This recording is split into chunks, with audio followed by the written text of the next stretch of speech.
DW Eleições. Viva, sejam bem-vindos à DW África, emissora internacional da Alemanha. Estamos de olhos postos neste período pós-eleitoral em Angola, onde o Tribunal Constitucional negou dar provimento à providência cautelar interposta pela UNITA. A oposição queria que fosse rejeitada a ata dos resultados eleitorais, mas o Tribunal considera que o procedimento cautelar não era o meio adequado. Na decisão assinada por 9 dos 10 juízes, é referido que não estão preenchidos os pressupostos cumulativos para o seu seguimento. A decisão surge horas após a apresentação final de Adalberto Costa Júnior, líder da UNITA, sobre o processo eleitoral em Angola, sublinhando que o maior partido da oposição obteve 49,5% das intenções de voto e não 43,95%, como indicam os dados da Comissão Nacional Eleitoral de Angola. Costa Júnior pediu também uma inspeção judicial a todas as atas eleitorais em posse da Comissão Nacional Eleitoral e dos partidos políticos angolanos, no sentido de confirmar a sua autenticidade. Isto numa altura em que o exército angolano está em estado de prontidão elevada para evitar incidentes. As Forças Armadas angolanas vão proporcionar a manutenção da segurança e defesa, segundo um despacho datado do dia 3 de setembro e assinado pelo chefe de Estado-Maior, general das Forças Armadas angolanas, Egídio de Sousa Santos. No terreno, ativistas do Movimento pela Verdade Eleitoral anunciaram manifestações sem parar para os próximos dias. Neste programa, vamos analisar esta decisão do Constitucional com o jurista Albano Pedro. Vamos também olhar para o posicionamento da UNITA como o partido político da oposição que está neste momento a reclamar a vitória nas eleições angolanas. Eu vou começar com o deputado Nelito Equiqui, porque a UNITA fez um marco histórico nas eleições angolanas, ganhou precisamente na capital do país, em Luanda. Nelito, viva, muito obrigado por se juntar a nós neste programa.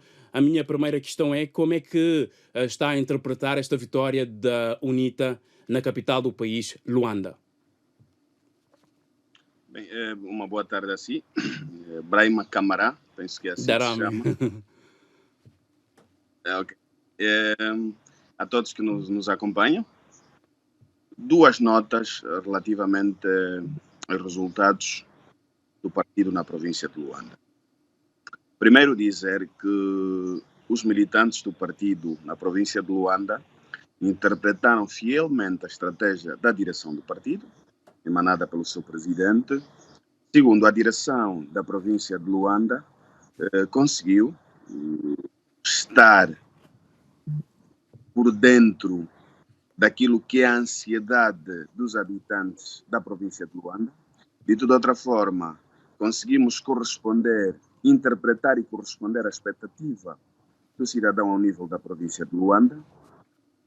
E esta expectativa foi gerada e correspondida num fiel contrato de compromisso, de convivência, e na convivência se conseguiu interpretar o interesse do cidadão residente na província de Luanda, quer esteja ele na zona periférica, quer esteja ele na zona urbana, quer o intelectual e quer o não letrado. Por isso mesmo é fácil afirmar que o partido conseguiu, com uma base científica, manter a sua vantagem, uma vantagem que o partido começou a ter desde 2018, 2017, 18, 19 e 20, conseguiu manter esta vantagem, fruto de muita inteligência, serenidade, porque em algum momento pareceu-nos que isso ia escapar. Ia escapar porque, como afirmado... Enquanto secretário provincial da UNITA em Luanda, acha que os resultados que a CNE divulgou refletem a vontade do povo, sobretudo em Luanda? Não, porque não refletem concretamente a vontade do povo, porque Luanda é uma das províncias onde se reclama um número um número elevado de votos que nos foram retirados ao arrepio da lei, né? Nós estamos a reclamar perto de 243 mil votos em Luanda.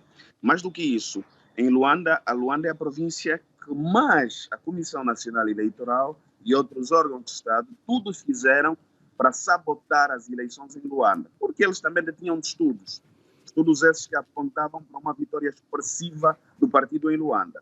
Mas nós fomos afirmando ao longo da campanha eleitoral, e estão aí as entrevistas na CNN e em outros órgãos, que era impossível, por mais que o MPLA quisesse e os órgãos que são muletas deste partido quisessem anular a vitória da UNITA em Luanda, era que impossível, era travar o sol com a peneira, porque a nossa vitória estava desenhada. O mínimo que podiam fazer é reduzir a expressão da nossa vitória, o que eu acho que foi feito por intermédio de sabotagem de eleitores.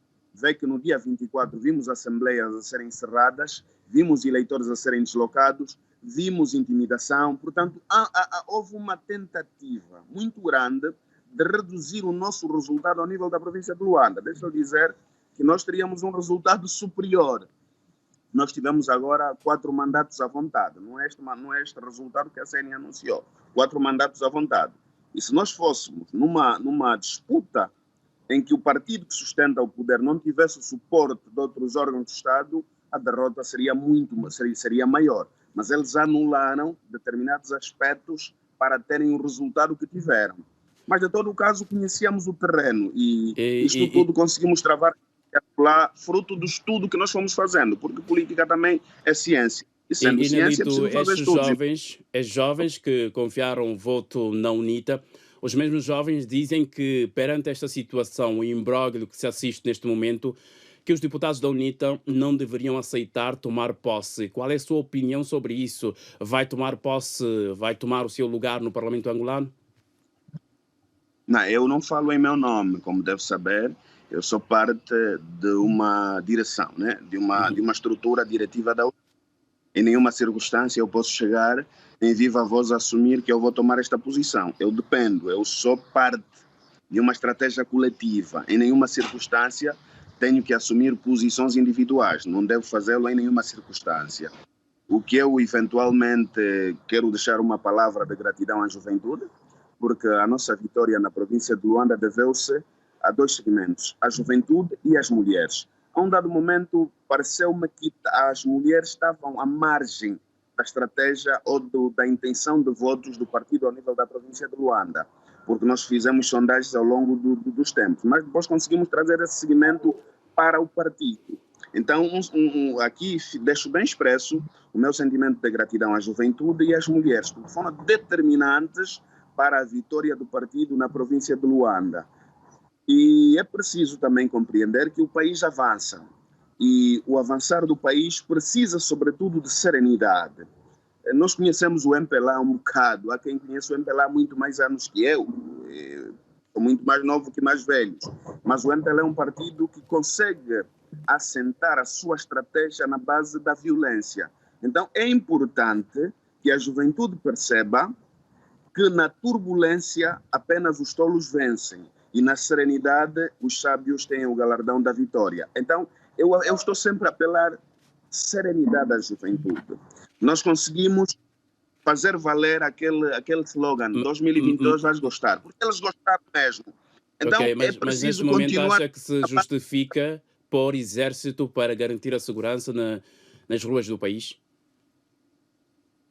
Não se justifica. E quem supostamente ganhou com a força do povo, como está nas ruas, o MPLA, a força do povo, não devia ter medo do povo, né? Devia estar ligado, devia haver um casamento perfeito entre o partido que ganhou e o povo. O que nos parece é que existe um divórcio perfeito entre o partido que supostamente ganhou e o povo. Então, daí a razão de termos exército na rua. Mas quem faz a estratégia de pôr o exército na rua deve saber essa sua estratégia, mas a nosso ver é desnecessário, desproporcional manter o exército na rua. Estou certo que nem mesmo o exército... Nelito, a minha última questão é como é que vamos sair disto? Qual é o próximo passo? O que é que a UNITA pretende fazer? Qual é a solução para este imbróglio? Não, eu não vou falar em nome propriamente de uma estratégia da direção do partido, porque, como disse, as decisões da UNITA são tomadas num colégio e eu sou apenas um dirigente do partido e não posso assumir o nome do partido. O que eu acho que Angola deverá encontrar é sempre saída na base do diálogo e nunca encontrar saídas na base de posições extremas. Os extremos já provaram ao longo dos anos que não servem ao interesse dos angolanos. Logo, é preciso encontrar o centro, não um extremo nem outro extremo, mas encontremos o extremo para a melhor saída do nosso povo. O povo tem fome, o povo não tem medicamento nos hospitais e por isso mesmo a melhor saída é o diálogo, um diálogo onde todas as forças e o próprio povo encontrem o seu desejo, o desejo de mudar, o desejo de ver Angola avançar. Eu acho que é isso que Angola precisa. Do resto, estamos aqui. Muito obrigado, Nelito e Quico, por se juntar a nós nesta edição muito especial na DW África, emissora internacional da Alemanha. E tal como tinha dito no lançamento deste programa, o Movimento para a Verdade Eleitoral vai promover, ou promete promover nos próximos dias, manifestações contra a decisão do Tribunal Constitucional de Angola. Para aprofundarmos este tema, tenho em direto o membro fundador do movimento Mover, José Gomes Chata. José, a minha primeira questão é: o movimento vai mesmo sair à rua em Angola? Obrigado, boa tarde. Nós colocamos uma condição que é a recontagem dos votos, a recontagem das atas sínteses em posse, tanto faz da oposição como em posse da CNE. Caso o tribunal não aceite essa petição da nossa parte, obviamente que não restará outra oportunidade do que ativarmos os mecanismos legais que nos permitam reivindicar um direito consagrado constitucionalmente. Mas o tribunal acabou por recusar o mesmo pedido feito pela UNITA. Não penso que há aqui um mal-entendido. Okay. São vários pedidos que a UNITA fez. Uhum. Um dos pedidos é a providência cautelar. Sim. Foi esse pedido que o Tribunal Constitucional chumbou. Aguardamos outros, não é?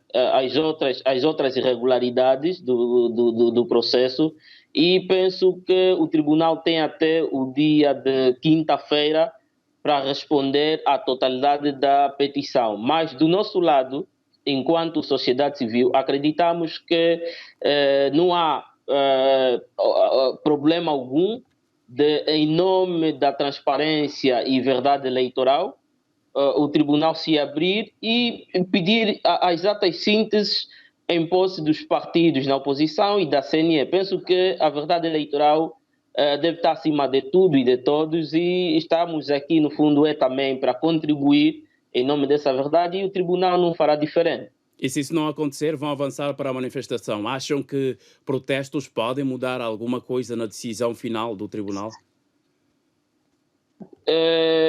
Podem sim, senhor, porque nós temos experiências do passado, sabemos muito bem que os nossos tribunais são completamente partidarizados. Prova disso são os protestos que nós fizemos, mas com a força da sociedade, porque no fundo somos nós que votamos, acredito que não há uma outra via para essa decisão final. Queremos contribuir para a verdade eleitoral, repito mais uma vez, as eleições são sinônimos de festa e caso o Tribunal Constitucional não aceite, faremos pressão sim senhora, porque apesar dos números de darem uma abstenção de 56%, a sociedade civil teve uma participação nunca antes vista, foi uma participação massiva. Esses números de 56% foram números induzidos, não é? Por deslocação, por irregularidade na publicação dos cadernos eleitorais. Então, agora é a nossa hora também de cobrarmos transparência e verdade. Nós votamos, nós fizemos o nosso papel, mobilizamos inclusive a sociedade a ir ao voto e penso que estamos a cobrar e estamos num direito legítimo. Mas as manifestações não poderão aqui representar um risco face ao estado de prontidão combativa elevada das Forças Armadas angolanas? Olha, mas é um direito consagrado constitucionalmente. O artigo 47 está lá. Não fomos nós quem criamos esse artigo, não fomos nós quem aprovamos a Constituição em 2010. É até o MPLA, porque sempre teve a bancada maioritária. Cabe a nós, enquanto cidadãos, agirmos simplesmente dentro dos marcos da lei. É uma manifestação pacífica, sem armas, sem nada, e a autoridade do Estado até é convidada a participar mais para ajudar na regulação do tráfego e na melhor via possível. E também gostava aqui de avançar que a manifestação não é a única via. Nós poderemos ter outras vias, não Quais é para são? Quais fazer são, por valer, exemplo? para fazer valer as nossas. Existem outras formas de protestos simbólicos, existem outras tantas que não adianta eu avançar aqui por questões estratégicas. Estamos num estado completamente securitário, em que tudo é controlado, tudo é manipulado, e na altura certa as autoridades saberão. Mas está a dizer que há algum medo, algum receio por parte da população ou alguma intimidação contra a população? Há essa intimidação, não é? Há intimidação, o exército está na rua para, se calhar, como dizem, manter a ordem, tranquilidade. Devia ser uma tarefa da polícia, e nós já temos uma polícia excessivamente militarizada, não é? Com a vinda do exército na rua, faz aumentar ainda mais o medo. Mas eu entendo que esse medo é uma forma de fazer aquelas vozes contestatárias recuarem. Por isso, nós, enquanto ativistas, nós, enquanto sociedade civil e cidadãos desse país, só devemos respeito àquilo que a lei, a Constituição e as outras leis dizem. Então, muito obrigado, José Gomes, por se juntar a nós a partir de Angola. Obrigado e agradeço essa disponibilidade. E continuamos a falar das eleições em Angola. Ontem a UNITA admitiu recorrer a instâncias internacionais, uma vez esgotado o direito angolano, segundo nota do partido na oposição. A agência Lusa avança que João Lourenço deve ser empossado como presidente de Angola a 15 de setembro e um dia depois os deputados eleitos tomam assentos na Assembleia Nacional. Neste programa especial tenho como convidado o jurista Albano Pedro, a partir de Angola. Albano, muito obrigado pela sua disponibilidade. Também estamos com problemas técnicos, não será possível aqui ter a sua imagem em vídeo. O que significa a inspeção judicial para confirmar a autenticidade das atas que a UNITA está a pedir? Bem, na verdade, a UNITA está a solicitar ou está a sugerir que seja criado mecanismos alternativos à própria lei, à legislação eleitoral, no caso, mecanismos não previstos na legislação eleitoral atual, mas que permitam, então, apurar a chamada verdade eleitoral. E, neste aspecto, a UNITA acha que tem que ser criada uma comissão com a participação da CNE e da sociedade civil e até organismos internacionais. É uma das alternativas que a UNITA está a colocar. E a outra é a exigência para que o tribunal responda com clareza processual aos seus pedidos, às suas solicitações, bem como, naturalmente, as solicitações de outros partidos da oposição.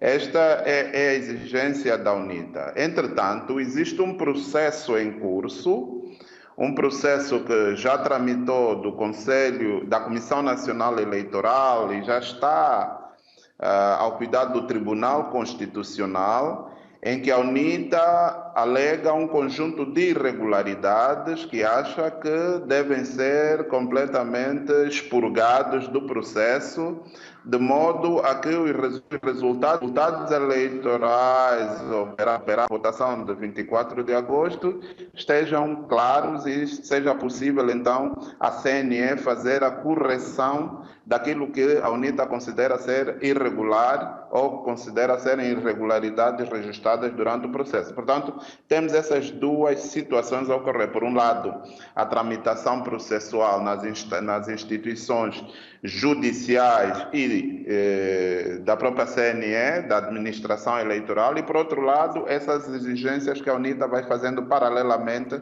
para que a verdade eleitoral seja reposta. Sim, mas esgotados agora todos os recursos internos, é possível um tribunal internacional atender o pedido da UNITA?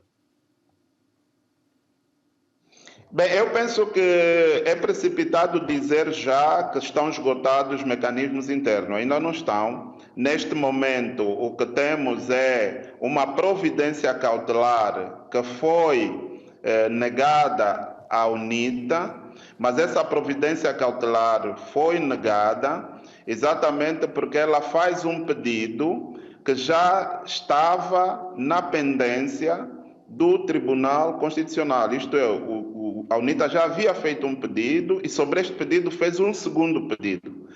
Este pedido recente é que o Tribunal acaba de indeferir, dizendo que não faz sentido colocar um segundo pedido sobre o primeiro pedido. Entretanto, está a ser apreciado o primeiro pedido.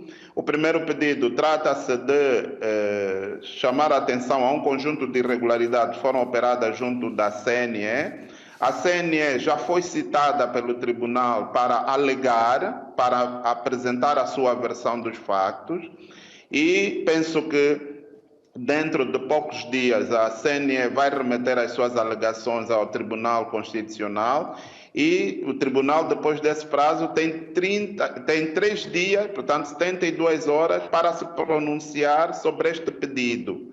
E, portanto, o processo ainda não terminou. Ainda não está esgotado nada e a UNITA ainda tem a hipótese de continuar. E perante todo este processo ainda em curso nas instâncias angolanas, acha que estão criadas as condições para a posse do presidente eleito, do partido que ganhou, da nova Assembleia Nacional, no próximo dia 15 ou dia 16 de mês de setembro em curso?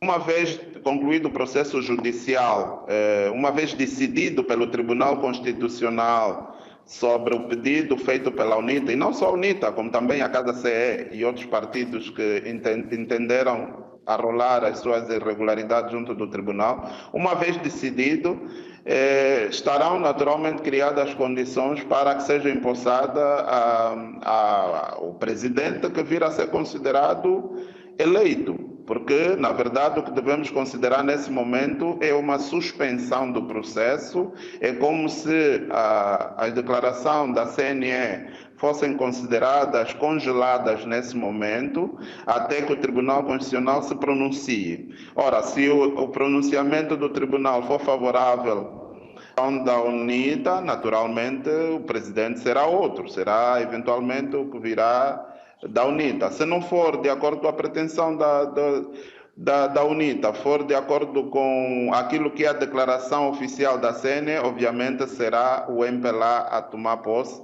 De qualquer forma, a decisão do Tribunal Constitucional é a última, não há um recurso na ordem interna possível sobre esta decisão e, portanto, uma vez tomada, estão criadas as condições para que haja a tomada de posse do presidente. Eventualmente, poderão haver recurso a instâncias internacionais por iniciativa dos interessados, no caso da UNITA e da Casa CE, se quiserem, mas esses mecanismos não são vinculativos. Como sabe, os tribunais angolanos são tribunais com decisões soberanas, sobre cujas decisões nenhuma outra se pode sobrepor. Então, as entidades internacionais terão apenas um papel meramente persuasivo, no sentido de levar a que as instituições internas revejam eventualmente alguns erros, alguns aspectos que não estejam em abono com a própria legalidade do processo, mas não terão, naturalmente, nenhuma capacidade de alterar o curso dos eventos de acordo com a decisão dessas entidades estatais angolanas. A minha última questão seria que peso jurídico tem esta decisão da UNITA de divulgar atas que têm em sua posse e exigir a CNE para fazer a comparação das atas? Eu penso que, do ponto de vista jurídico, há sempre de prevalecer a decisão da CNE, porque, de acordo com a lei, a CNE é a entidade oficial com capacidade de divulgar os atos eleitorais e os resultados que deles que são apurados em sede do processo eleitoral. Portanto, nenhuma outra entidade é reconhecida a função de divulgar os dados oficiais. E, portanto, a função desta divulgação paralela que a UNITA está a fazer é apenas no sentido de persuadir a sociedade, persuadir a opinião pública, no sentido de perceberem as reivindicações que ela está a fazer, a veracidade dos fatos, mas ela, de facto, essa reivindicação não é crucial, porque elas passam por uma espécie de validação essa que num primeiro momento passa pela CNE e num segundo momento pelo próprio Tribunal Constitucional. Se essas duas entidades não reconhecerem a veracidade, a autenticidade dessas atas, obviamente, do ponto de vista jurídico, estas demonstrações públicas, essas denúncias não terão valor absolutamente nenhum, senão no seu aspecto político de persuadir a sociedade no sentido de entender que a UNITA está a ser injustiçada apenas. Muito obrigado, jurista Albano Pedro, por se juntar a nós nesta edição especial da DW África. Eu é que agradeço, obrigado pelo convite e até já. Muito obrigado. E assim fechamos mais uma edição especial sobre as eleições angolanas aqui na sua DW África. Pode continuar a acompanhar mais notícias em dw.com/português ou também no nosso Facebook DW Português para a África e ainda no nosso canal do YouTube. Em nome de toda a equipa, agradeço imenso a sua companhia. Um forte abraço a todos. Tchau.